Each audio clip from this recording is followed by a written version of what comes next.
Well, good day and welcome to lesson 41 in our study of the book of Mark. This is a very short passage in chapter 10, mainly just verses 13 to 16. I'm going to read it first because although it sounds very superficial and very simple initially, there's more to it than meets the eye. Then they brought little children to him that he might touch them. But the disciples rebuked those who brought them.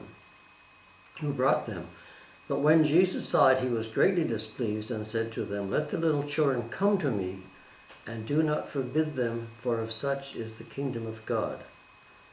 Assuredly, I say to you, whoever does not receive the kingdom of God as a little child will by no means enter it." And he took them up in his arms, laid his hands on them, and blessed them. In order to sort of fully understand this little section, it's important to understand the context and the times in which it was written.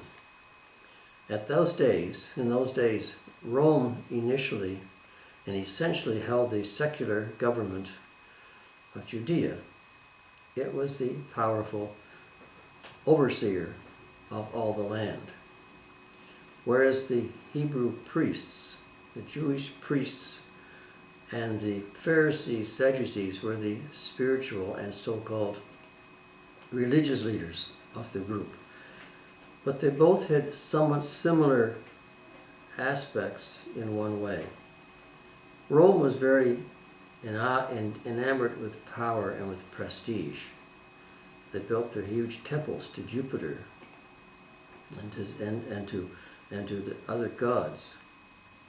And children not having much power, not being very prominent in society, were not considered to be very significant.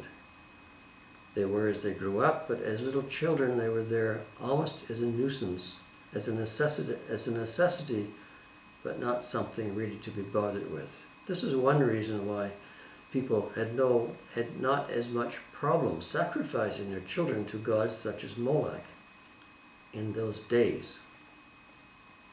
So the Romans were really more enamored with power, and this was their power and prestige and privilege were their idols that they really worshipped.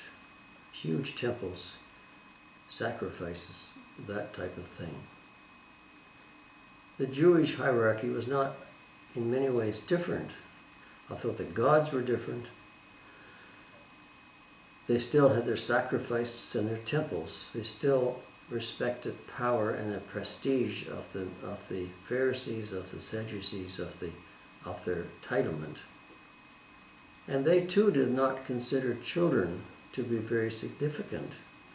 Just as women were considered property, so too were children in many ways. And the Sadducees and Pharisees and the priests would not touch people. They would consider that to make them unclean.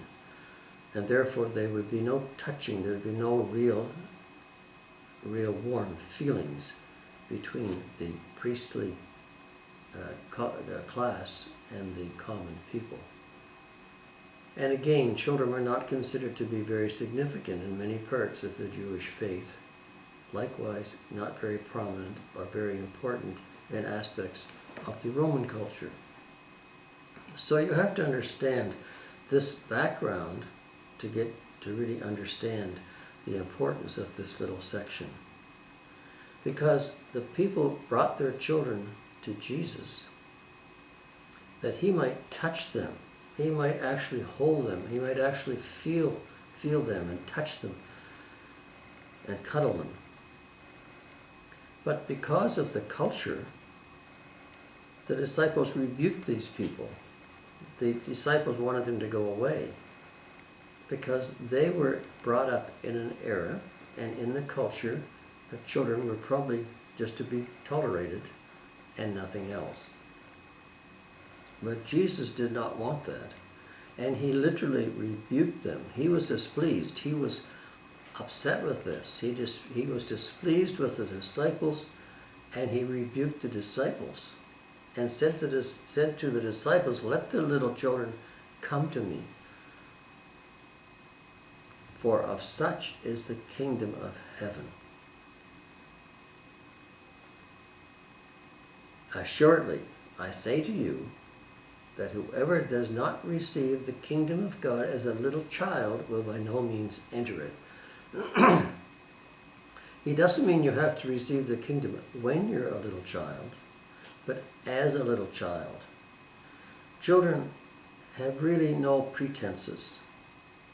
They are honest in their feelings. They are dependent. They are straightforward.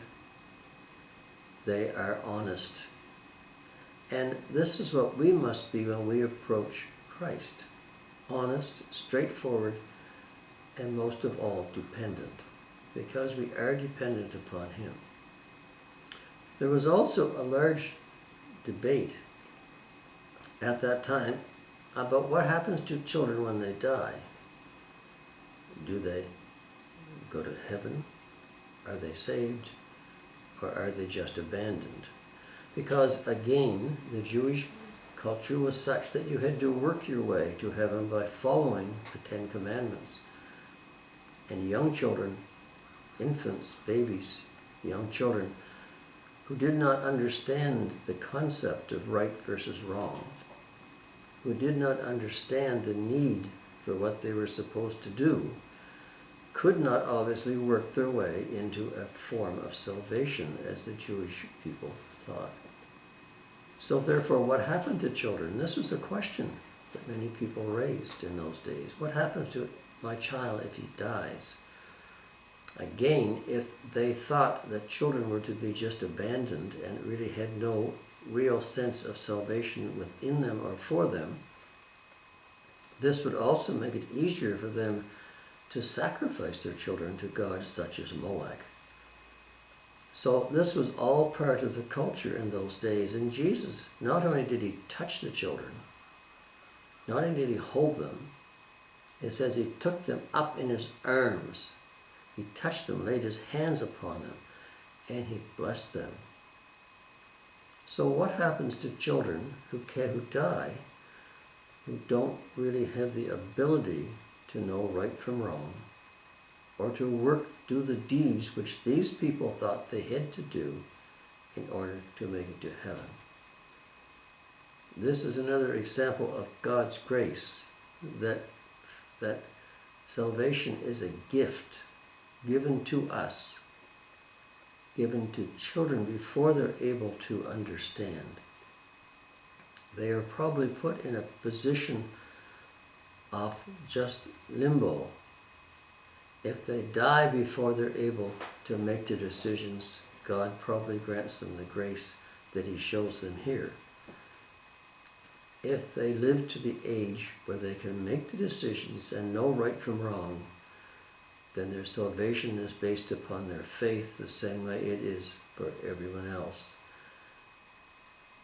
For it's by grace through faith you're saved, and not by your works. Therefore, the children who are too young to understand mercy and grace and faith and right versus wrong were taken, blessed by Christ, blessed by God, until they could make that decision for themselves, or if they died beforehand, were probably given a dispensation of grace entirely. This would be a great comfort to the people who had children in those days, especially those who had children who died or were killed or were stillborn. What happens to those souls which are of those children? It also makes us realize how carefully we must be when we consider what happens to children in the womb. If stillborn babies are blessed by God and by Christ, how about babies who are otherwise not make it to living life from the womb? So all these things are important, but they're in a complete disagreement or complete difference to what the culture in those days thought of infants and thought of young children. Jesus welcomed the children. He said, let them come to me. Because unless people receive Christ as a young child does, innocent, honestly, without pretense, without any kind of qualifications, just surrendering and dependent, they do not come like that, then there's no indication they're going to enter the kingdom of heaven. So this was the question and the story which Jesus was portraying in this little section. We must come as little children. The little children are valuable, valued by Christ and valuable to Christ. And it is important that we understand that children are just as important as adults. There was no change, there was no qualification made for younger children. They were accepted, they were touched, they were blessed by Christ. And therefore this is the section, because children in those days were not considered in the same aspect as were adults. So Christ took them up in his arms. He laid his hands on them and he blessed them. He blessed the children. This is a very short section, but we'll get on to further sections in chapter 10 next week. So thanks again for watching, and bye for now.